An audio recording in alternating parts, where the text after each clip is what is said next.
What's up? Good morning, Chris TV. Welcome back to my channel, guys. Guys, sa unang video ko kahapon, nagpakita ako na nag-breed ako ng danyo, guys. Nag-positive naman, guys, pero namatay yung isang breeder natin na, ayan guys, ang gandang adult natin, nag-green, no? Para nakapagbitaw naman siya, guys. Dalawang tab kahapon na pinakita ko. Pero yung isang breeder natin na neon green, ng pinakamaganda natin breeder na adult na to, guys, namatay.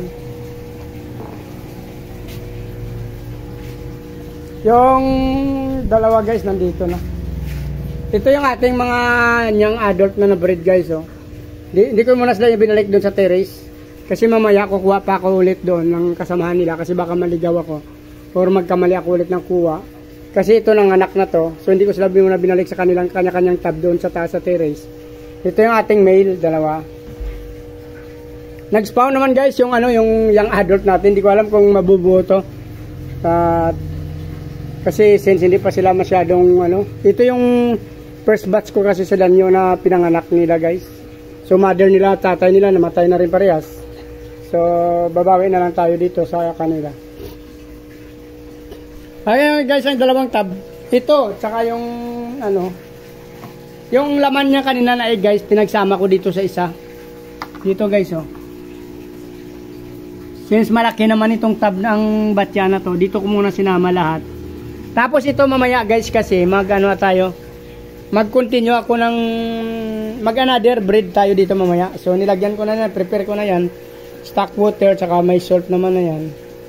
So mag-try tayo ulit dito ng breeder na galing doon sa terrace. Yung kasamahan ng ating young adult na to, guys.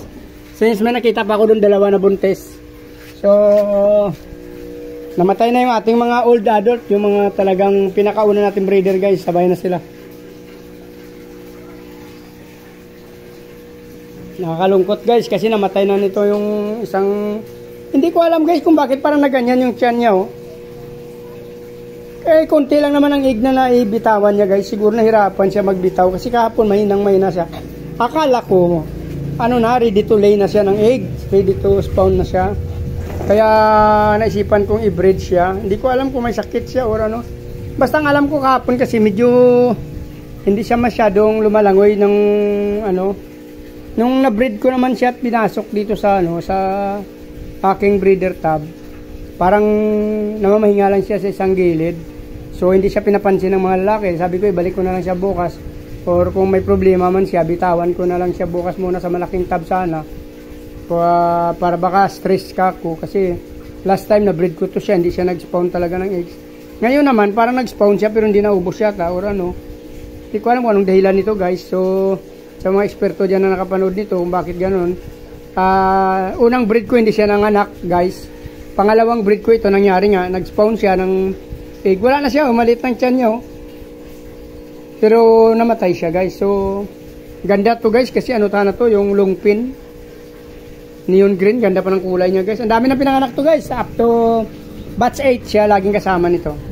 Nakawalo na ako ng breeding ng naka-successful na breed ng danyo. Siya lagi yung kasama. It's either magdalawang tab or isang tab. Siya talaga yung from 1 to 8 talaga, guys, nagagamit ko to. Yun nga lang yung partner niya na unang nawala kasi tumalon yata, hindi ko napansin. Nadamihan ko yung tubig yung kanilang tab na 10 liters. Baka nung malamig-lamig na tumalon siya, hindi ko napansin. So hindi ko na nakita nga yung dead body niya, guys, nawala na, hindi ko na napansin. Ito ngayon, siya naman kahapon kasi akala ko ready to breed na siya talaga kasi malaking tiyan na, tapos nagpapahinga na siya sa gilid, hindi siya masyado lumalangoy.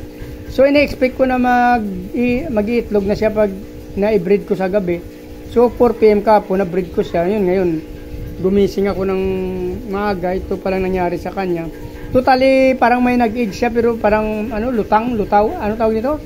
Parang hindi, usually kasi pa nag-breed ka ng danyo, dumidikit yun sa batya. Ito yung sa kanya parang wala lang, parang lumulutang na, hindi ko makita yung egg niya talaga na buong buo, eh. Parang ampaw, or hindi ko alam kung baog to, guys, pero pinagtutuloy ko pa rin, hindi ko muna tinapon. Antayin ko muna na 7 days, doon natin ma-actual na malalaman kung magbubuo. Since sinama ko naman yung sa aking young adult na mga egg, yung dalawang young adult ko, nag-spawn naman siya kasi lumiit naman yung bili nila, guys, lumiit na rin. Ito, wala na rin silang bili, so ibig sabihin, nag-itlog din sila, guys. Yung dalawang female natin. So, wait natin na 7 days kung mag-positive ba o magpi-fail tayo. Kasi mahirap naman yun na itapon natin kagad. Baka sayang, baka mabuo pa yung iba doon. Kasi ito, yung adult plus yung namatay.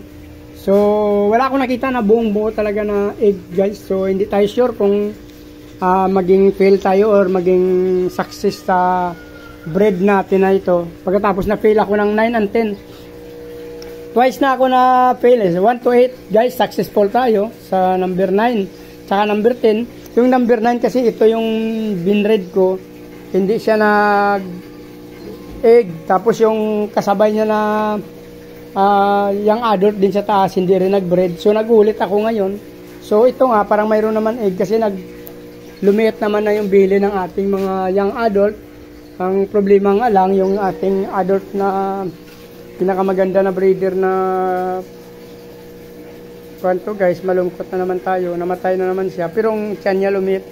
Hindi ko alam kung anong nangyari dito na puwersa or sinamahan ko.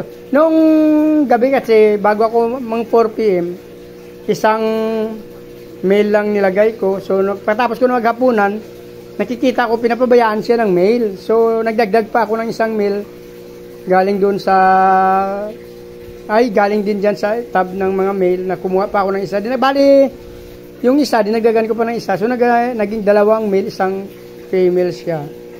So, yun, malungkot lang kasi namatay siya, guys. So, dito na lang, guys. Sinsya na.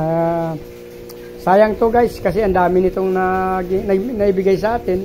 Medyo malungkot din kasi sa kabila ng binigay niya sa ating mga fry, hindi natin siya na alagaan. So, hindi ko kasi naditik hapon na medyo masama ang pakiramdam niya. Ang akala ko lang, guys, mabigat na yung tiyan niya at gusto niya nang ibugat talaga ang kanyang mga itlog. Kaya naisipan kong i-breed siya. So, hindi ko lang dinatansya. Ang pagganon niya siguro, masama siguro talaga ang pakiramdam niya, guys. Or hindi ko alam kung nabusog siya or anong nangyari sa kanya, guys. Sorry. So, dito na lang, guys. Medyo malungkot tayo. Please like, follow, and subscribe na lang, guys, for another content. Sa mga suggestion, please comment down below, mga guys. Sa aming mga supporter, sa subscriber, maraming salamat. Mabuhay kayo, guys, hanggang gusto nyo. Salamat. Bye-bye.